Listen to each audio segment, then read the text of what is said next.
नमस्कार, बहुत स्वागत है आपका जी मध्य प्रदेश छत्तीसगढ़ पर। आपके साथ मैं हूं सोनाली सिंह। दूसरे फेज के लिए वोटिंग लगातार जारी है। सुबह से ही मतदान केंद्रों पर लाइनें लगी हुई हैं और मतदाता अपने मताधिकार का इस्तेमाल भी करते हुए नजर आ रहे हैं। मतदान केंद्रों पर भारी भीड़ देखी जा रही है। मध्य प्रदेश की 6 लोकसभा सीटों पर वोटिंग हो रही है। टीकमगढ़, दमोह, खजुराहो, सतना, रीवा और होशंगाबाद में मतदान जारी है। छत्तीसगढ़ की बात करते हैं। छत्तीसगढ़ की 3 हाई प्रोफाइल सीटों पर मतदान हो रहा है। कांकेर, महासमुंद और राजनांदगांव में वोटिंग है। सुबह से ही तमाम तस्वीरें हमारे सहयोगी आपको दिखा रहे हैं किस तरीके से मतदाताओं का उत्साह देखने को मिल रहा है। अलग अलग मुद्दों को लेकर जो मतदाता हैं वो अपने मताधिकार का इस्तेमाल करने पोलिंग बूथों पर पहुंच रहे हैं।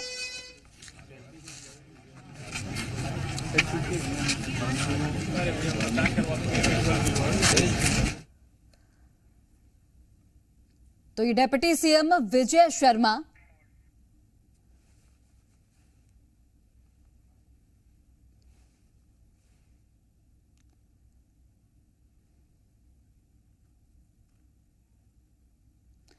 तो बिल्कुल तमाम तस्वीरें हम आप तक पहुंचा रहे हैं अलग अलग पोलिंग बूथों से, किस तरीके से वहां पर मतदाता अपने मताधिकार का प्रयोग कर रहे हैं, कौन से मुद्दे इस बार जमीनी स्तर पर हावी दिख रहे हैं, जनता क्या सोचकर पोलिंग बूथों पर पहुंच रही है। क्योंकि हम सुबह से ही देख रहे हैं कि न सिर्फ जो सीनियर सिटीजन है वो वोटिंग देने पहुंच रहे हैं, बल्कि महिलाओं की भी भागीदारी साफ तौर पर नजर आ रही है। महिलाएं भी बढ़ चढ़कर वोट करते हुए दिख रही हैं। फर्स्ट टाइम वोटर्स जो हैं वो भी अपने कई मुद्दों को लेकर वोट करने पहुंच रहे हैं। मध्य प्रदेश की 6 लोकसभा सीटों पर वोटिंग हो रही है। इसके अलावा अगर हम छत्तीसगढ़ की बात करें तो तीनों हाई प्रोफाइल सीटें हैं, चाहे महासमुंद की बात कर ली जाए या फिर राजनांदगांव सीट या फिर कांकेर सीट, जहां से भोजराज नाग बीजेपी के प्रत्याशी हैं।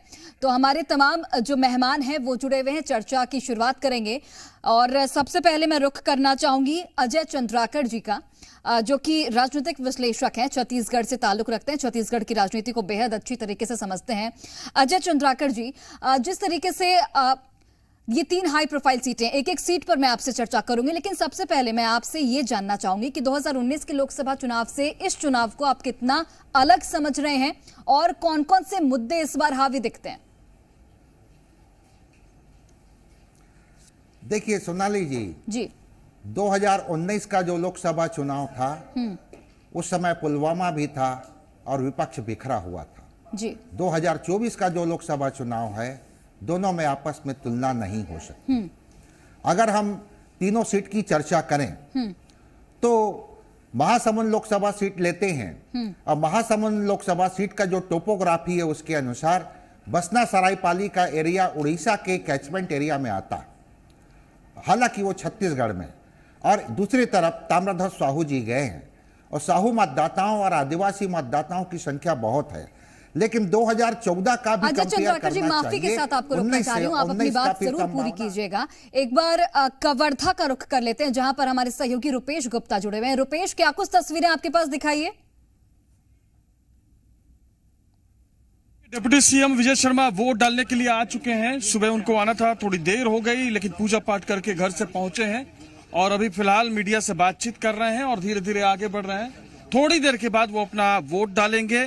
237 पोलिंग बूथ है जहां पे वो वोट डालेंगे। स्वामी आत्मानंद हिंदी मीडियम स्कूल है, यहाँ पे वो वोट डालेंगे और थोड़ी देर के बाद जब वो यहाँ पहुंचेंगे तो अपने लोकतांत्रिक अधिकार का इस्तेमाल करेंगे। लेकिन इस बीच में जो वोटर्स हैं वो वोटर्स बहुत बड़ी संख्या में यहाँ पे नजर नहीं आ रहे, खासतौर से जो शहरी इलाके हैं वहां पे। तो ये ज्यादा से ज्यादा वोटर्स आए, इसको लेकर के भी सोचना पड़ेगा। हालांकि अभी पूरा दिन बचा हुआ है, शाम का वक्त बचा हुआ है, तो हो सकता है कि चूंकि बात के आर्स बढ़ाए गए हैं तो मतदाताओं के मन में ये बात हो कि किसी तरीके से जो सेकेंड टाइम है, जिस समय शाम हो जाएगी, 4 या 5 बज जाएगा, तो उस समय आकर के वोट डालें। चूंकि 2 घंटे का अंतराल बढ़ चुका है, 7 बजे से लेकर के 6 बजे तक वोटिंग हो रही है जी। तो ये जो फैक्टर है, इस फैक्टर की वजह से आराम से सब वोट कर रहे हैं, आराम से सब वोट डालने जा रहे हैं। लेकिन इस बीच में आप देखिए कि विजय शर्मा जो डिप्टी सीएम हैं वो वोट डालने के लिए आगे बढ़ रहे हैं। कुछ कार्यकर्ता हैं उनके साथ, जिनके साथ वो आगे बढ़ रहे हैं। और हालांकि मीडिया लगातार आ रही है। इस बीच में हम कुछ वोटर्स से बातचीत कर लेते हैं। आप देखिए कि कुछ वोटर्स बलून मिला है उनको। ये बलून बेटा किसने दिया? अंकल ने। क्यों दिया? खेलने के लिए। अच्छा, तो ये क्या वोट डाल दिया आपने? जी। ये बच्ची को लेकर के आए तो दिखाना चाह रहे थे कि कैसे वोट डाला जाता है? जी। अच्छा, तो क्या मुद्दे के आधार पर वोट डाला? विकास विकास के मुद्दे पर वोट डाला। जी सर। आप दिखाइए, हाथ दिखाइए जरा। तो ये नीली स्याही है, इन्होंने वोट डाल दिया है और इन्होंने भी वोट डाल दिया। और देखिए जो मतदान केंद्र है, आदर्श मतदान केंद्र, वहां पे जो बूथ के ऑफिसर्स हैं वो बच्चे जो आ रहे हैं वोट डालने वालों के साथ उनको बलून दे रहे हैं और उनकी हौसला अफजाई कर रहे हैं। उनको भी लगे कि ये लोकतंत्र का उत्सव है, फील होनी चाहिए कि जो है ये एक फेस्टिवल है। और उसी के मद्देनजर उनको ये गुब्बारे दिए गए। लेकिन देखें आप कि बहुत बड़ी संख्या में आपको नजर नहीं आ रहे हैं लोग, जबकि यहाँ पे 2-2 पोलिंग बूथ हैं और जो एंट्री गेट है वो एक ही है। तो इस लिहाज से हम कह सकते हैं कि फिलहाल के शुरुआती घंटों में वोटर्स में बहुत ज्यादा उत्साह कम से कम इस बूथ पर नजर नहीं आ रहा है। हम बाकी जगहों पर भी चलेंगे, वहां भी देखेंगे कि क्या स्थिति है, किस तरह की परिस्थितियां हैं और वहां पे क्या कुछ नजारा दिख रहा है। और हम कोशिश करते हैं कि डिप्टी सीएम से बातचीत हो, गृह मंत्री से बातचीत हो। और ये देखिए कि जो तमाम कार्यकर्ता हैं उनके साथ पहुंचे हुए हैं विजय शर्मा वोट डालने के लिए, डिप्टी सीएम। और ये जो 3 लोकसभा सीटें हैं उसमें राजनांदगांव एक महत्वपूर्ण सीट है और राजनांदगांव से भारतीय जनता पार्टी के कई दिग्गज जुड़े हुए हैं। संतोष पांडे जो कि सांसद हैं वो खुद यहाँ पे वोट डालेंगे, डिप्टी सीएम डालेंगे, डॉक्टर रमन सिंह डालेंगे जो कि पूर्व मुख्यमंत्री हैं। सुबह उनके बेटे अभिषेक सिंह ने वोट डाला था। ये सारे के सारे वोट्स जो हैं वो कवर्धा के आसपास के हैं। इसके अलावा जो दूसरा सबसे बड़ा जिला है वो ठीक है रुपेश, राजनांदगांव का जिला है। राजनांदगांव का जो जिला है वो काफी बड़ा इलाका है। तो अब देखना ये है ठीक है रुपेश, मैं लौटती हूँ आपके पास। विजय शर्मा से जब आप बातचीत कीजिएगा फिर से जुड़ेंगे। एक बार रीवा का रुख कर लेते हैं। प्रेरणा मिश्रा हमारे साथ जुड़ी हैं। प्रेरणा, क्या तस्वीरें दिखा पाएंगे आप रीवा से? बिल्कुल सोनाली, मैं आपको दिखाती हूँ कि जैसे जैसे दिन चढ़ रहा है मतदाताओं का उत्साह और बढ़ता जा रहा है। आप तस्वीरें देखिए कि इस वक्त हम रीवा के महाराजा पब्लिक स्कूल में मौजूद हैं और यहाँ पर बड़ी संख्या में वोटर्स आपको नजर आएंगे। थोड़ी देर में यहीं पर इसी पोलिंग बूथ पर मध्य प्रदेश के डिप्टी सीएम राजेंद्र शुक्ल भी वोट डालने के लिए आएंगे। लेकिन उससे पहले हम यहाँ के मतदाताओं से बात कर लेते हैं। तस्वीरें आप देखिए, बहुत लंबी लाइन है। क्या हो गया अंकल, क्यों परेशान हो? कुछ नहीं, वो अंकल बैठे तो बहुत देर से बैठे हुए हैं। अच्छा, तो उनको दिक्कत हो रही है? नहीं, दिक्कत नहीं, काफी समय से बैठे हुए हैं। तो उनका मुझे कह रहे थे कि मत का अपना प्रयोग करें। यहाँ पे बैठने के लिए है व्यवस्था? बस एक चेयर रखी हुई है। अच्छा, एक चेयर रखी है। आप बताइएगा, आप वोट डालने आए हैं आज, क्या मुद्दे हैं आपके? मुद्दे ये तो सबसे पहली बात ये कि ऐतिहासिक बाढ़ है। हाँ। मुद्दे बस खाली 2 हैं, एक बेरोजगारी और महंगाई अपने चरम सीमा पे है। जी हाँ। लग रहा है आपको कि ये महंगाई और बेरोजगारी बहुत बढ़ रही है देश में? बस सही, वही चचा ने जो बोला, हाँ। वही बेरोजगारी और महंगाई को। अच्छा, ये बहुत बड़ी समस्या है। दादा, आप बताइएगा, आप वोट डालने आए हैं, क्या समस्या है आपके क्षेत्र में? सब ठीक है? सब बढ़िया, फर्स्ट क्लास। ठीक है प्रेरणा लौटती हूँ मैं आपके पास। एक बार रुपेश गुप्ता के पास चलते हैं। विजय शर्मा से वो बातचीत कर रहे हैं। अच्छा तंत्र लोकतंत्र है और लोकतंत्र में मजबूती के लिए राज्यसभा, विधानसभा और लोकसभा में वोट डालना जरूरी है। मैं उस दिन की प्रतीक्षा में रहता हूं जिस दिन 100% वोट होगा। लोकतंत्र की मजबूती के लिए वोट करें और देश की मजबूती के लिए कमल पर वोट करें। अच्छा, एक चीज और कि कवर्धा और राजनांदगांव जिला 2 जिलों की कॉन्स्टिट्यूएंसी है। राजनांदगांव कॉन्स्टिट्यूएंसी, क्या यहाँ पे उम्मीद है भारतीय जनता पार्टी? मतलब कुल मिलाकर नए जिले तो 4 हो गए हैं। मानपुर मोहला है, खैरागढ़ है, राजनांदगांव, कवर्धा ये है। तो कुल मिलाकर यहाँ पर पिछले जितने वोटों से हम लोग लोकसभा चुनाव जीते थे उससे अधिक वोट से जीतने वाले हैं इस बार। इसमें जो चूंकि आप गृह मंत्री हैं और इसमें एक महत्वपूर्ण सीट है कांकेर, जहां पे अभी नक्सलियों को ढेर किया गया था, वहां को लेकर के, महासमुंद को लेकर के क्या रिपोर्ट्स हैं? वो वही नहीं, यहाँ पर भी वही मसला है। मानपुर मोहला, कवर्धा का क्षेत्र है, खैरागढ़ का क्षेत्र है, ये सभी क्षेत्रों से प्रभावित हैं। नक्सलवाद के विषय में बहुत स्पष्टता सरकार की है कि सरकार हर हाल में उनसे चर्चा बातचीत करने को तैयार है। आधी रात को किसी भी माध्यम से, इवन ऑन वीडियो कॉल पर भी बात करने के लिए तैयार है। कोई मीडिएटर हो तो भी बात करने के लिए तैयार है। 1 नक्सली हो, 2 नक्सली हो, छोटा ग्रुप हो, बड़ा ग्रुप हो, सबसे बात करने के लिए तैयार है। बस्तर के गांवों तक मौलिक सुविधाएं जो हैं, बिजली, पानी, सड़क, आंगनबाड़ी, अस्पताल, स्कूल, मोबाइल टावर, ये तो सब मौलिक चीजें हैं आजकल, ये पहुंचे। सरकार की प्रतिबद्धता है और इस मार्ग पर जो भी होगा उनसे चर्चा की जाएगी, बातचीत की जाएगी, नहीं मानने पर सख्ती से दूर किया जाएगा। अभी भूपेश बघेल ने ट्विटर पर लिखा है कि मतदान करें और साथ ही साथ उन्होंने कहा है कि सक्रिय जो व्यक्ति है उसको वोट करें। ये तो मुझे लगता है कि उन्होंने संतोष पांडे जी के लिए अपील की है, क्योंकि लोकसभा में उनकी इतनी अच्छी सक्रियता रही है, इतने अच्छे ढंग से उन्होंने वोट किया है, उन्होंने विषयों को उठाया है वहां पर। लोकसभा की आप रील्स निकाल कर देख लें, उनके गजब के विषय का प्रतिपादन है और उसका बड़ा फर्क यहाँ पर क्षेत्र में दिखा है। यहाँ से कितने की लीड रह सकती है, क्या अनुमान क्या है आपका? 40,000 से अधिक की लीड कवर्धा विधानसभा से होने वाली है। बहुत बहुत शुक्रिया हमसे बातचीत करने के लिए। तो थे विजय शर्मा, डिप्टी सीएम, जो कह रहे थे कि कवर्धा विधानसभा से ही 40,000 से ज्यादा की लीड होगी और राजनांदगांव समेत सभी सीटें भारतीय जनता पार्टी जीतेगी। तो अब जा रहे हैं, ठीक है रुपेश, लौटती हूँ मैं आपके पास, लौटती हूँ मैं और चर्चा पर फिर से लौटते हैं। हमारे तमाम मेहमान जो हैं वो जुड़े हुए हैं। अजय चंद्राकर जी, आप अपनी बात पूरी कीजिएगा। और चूंकि आप महासमुंद लोकसभा सीट की बात कर रहे थे, अब महासमुंद में इस बार का जो मुकाबला है वो बेहद दिलचस्प होगा, क्योंकि कांग्रेस ने एक बड़ा ही मजबूत चेहरा वहां से उतारा है। ताम्रध्वज साहू की बात मैं कर रही हूं, और दूसरी तरफ है रूप कुमार चौधरी। किसका पलड़ा आपको भारी नजर आता है? देखिए सोनाली जी, 2014 के चुनाव में अजीत जोगी एक्स सीएम को भी लोकसभा चुनाव में वो कांग्रेस के प्रत्याशी थे और हारते हुए देखे जी। वो 1217 वोटों से पराजित हुए थे बीजेपी के प्रत्याशी से। और 2019 के लोकसभा चुनाव में बीजेपी 90,511 वोटों से जीती थी।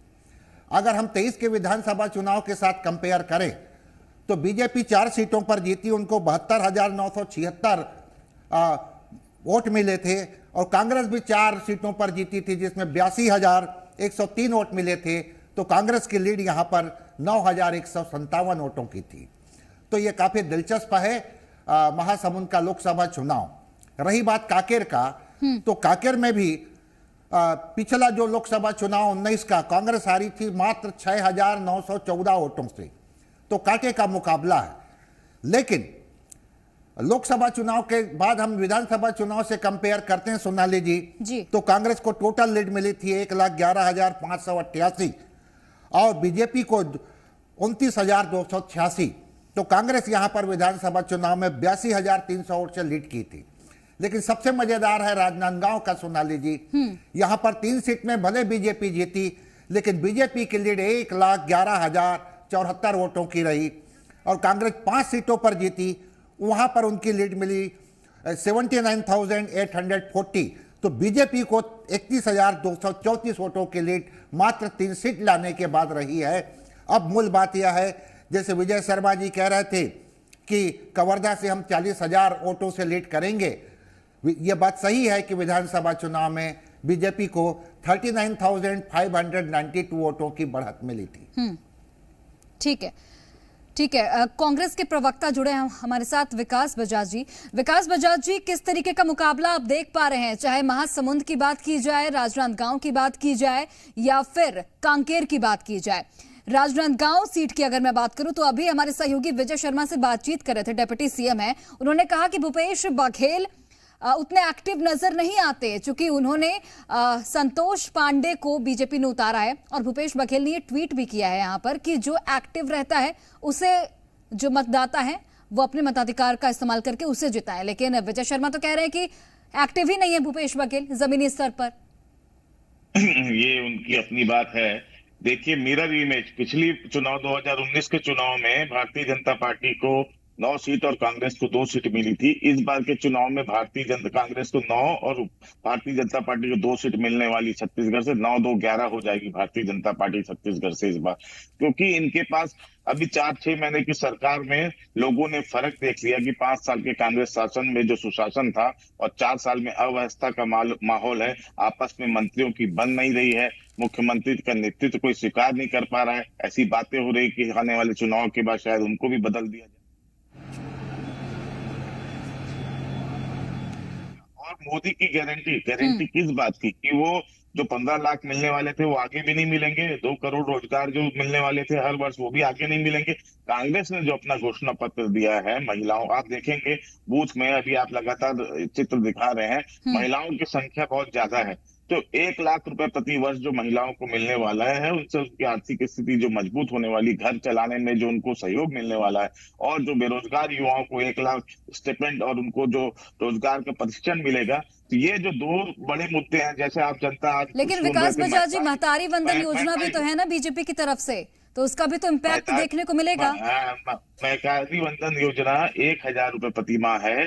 कांग्रेस की जो योजना अभी आ रही महिलाओं के लिए वो 8,500 रुपए प्रति माह है। तो ये जो फर्क 8 और 9 गुना का फर्क है वो भी जनता समझती है, महिलाएं समझती है। हमारे प्रदेश की महिलाएं सशक्त हो, देश की महिलाएं सशक्त हो और युवाओं के हाथ में रोजगार हो। आज मोबाइल लेके युवा 8 घंटे 9 घंटे मोबाइल में लगा है। विकास बजाज जी माफ कीजिएगा, माफी के साथ रोकना चाहूंगी, विजय शर्मा कुछ कह रहे हैं।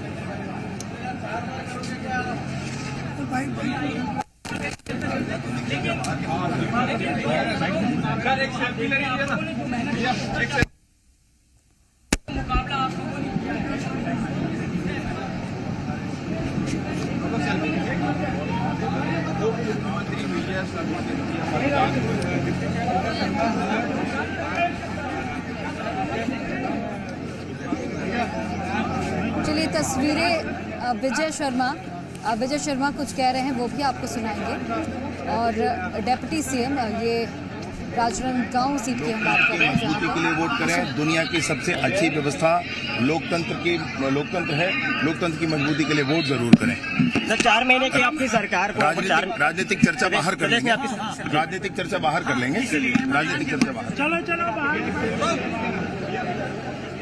तो डेप्यूटी सीएम विजय शर्मा को आप सुन रहे थे, जिन्होंने अपील की है मतदाताओं से कि अपने मताधिकार का प्रयोग जरूर करें। चर्चा पर लौटते हैं।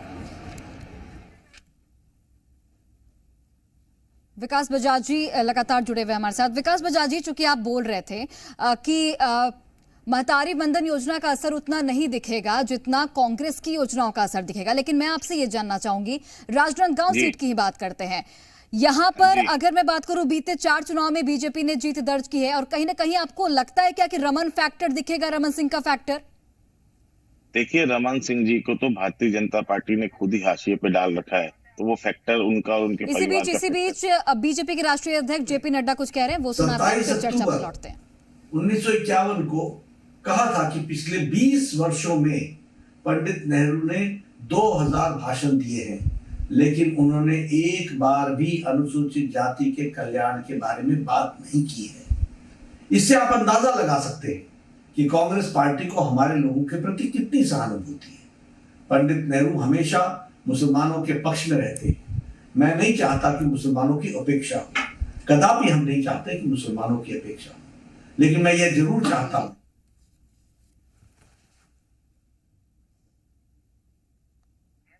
विकास जी, अब तक आवाज पहुंच पा रही है मेरी? बिल्कुल। हाँ, आप अपनी बात कंप्लीट कीजिए, फिर मैं प्रवीण साहू जी के पास जाऊंगी। देखिए, आपने पूछा था डॉक्टर रमन सिंह जी पूर्व मुख्यमंत्री का क्या प्रभाव रहेगा राजनांदगांव जिले में जी। तो राजनांदगांव जिले में अभी अब नए चेहरों को उन्होंने मंत्री पद दिया है। उनके परिवार का प्रभाव ये है कि भारतीय जनता पार्टी भी उनके नेतृत्व पे भरोसा नहीं कर रही है। वहां राजनांदगांव, कांकेर और महासमुंद, अभी आज के 3 जो लोकसभा सीटें हैं, तीनों की तीनों सीट कांग्रेस भारी मतों से जीत रही है। उसके कारण है कांग्रेस का जो 5 साल का सुशासन था वो देखा, और अभी 6 महीने का इनका शासन, उसका कंपेयर कर रहे हैं। 10 साल में जो कई सारे जुमले हुए, पेट्रोल 40 रुपए होना था, डॉलर रुपए के मुकाबले 30 रुपए होना था, महंगाई कम होनी थी, बेरोजगारी दूर होनी थी, गैस सिलेंडर अभी इनको सब महिलाओं को 400-500 में इन्होंने वादा किया था, वो अभी तक दिया नहीं है। तो 1,000 रुपए महतारी वंदन योजना ठीक है, वो तो महिलाओं को मिल ही रहा है, तो 8,500 रुपए कांग्रेस की सरकार बनने प्रति माह महिलाओं को मिलेगा। वो राशि जुड़ के उनके जो आर्थिक मजबूती मिलेगी महिलाओं को, जो घर चलाना जो सबसे बड़ी जिम्मेदारी होती है, अपने बाल बच्चों का पालन पोषण करना, उस पे मजबूती के साथ महिलाएं आगे बढ़ेंगी। ये कांग्रेस की गारंटी। युवाओं के हाथ में रोजगार होगा, देश में सद्भाव का वातावरण बनेगा। तो कांग्रेस ने जो घोषणा पत्र दिया है उसका माहौल और वातावरण पूरे प्रदेश में फैल गया है। आप ये देखिएगा, आने वाले समय में बीजेपी यहाँ से 9-2-11 हो जाएगी। 9 कांग्रेस, 2 बीजेपी और 11 सीटों में बीजेपी छत्तीसगढ़ से 9-2-11 बाहर। ठीक है विकास जी, अब देखना होगा कि चूंकि कांग्रेस भी अपनी गारंटी दे रही है, बीजेपी भी अपनी गारंटी दे रही है, अब किसकी गारंटी पर जनता भरोसा करती है वो तो आने वाले वक्त में पता चलेगा। आप तमाम मेहमानों का जुड़ने के लिए बहुत बहुत धन्यवाद। अजय चंद्राकर जी, आप बने रहिए हमारे साथ, आगे भी आपसे चर्चा करेंगे और एक छोटे से ब्रेक के लिए रुकते हैं। तस्वीरें लगातार आपको दिखाएंगे और खबरें लगातार जारी हैं।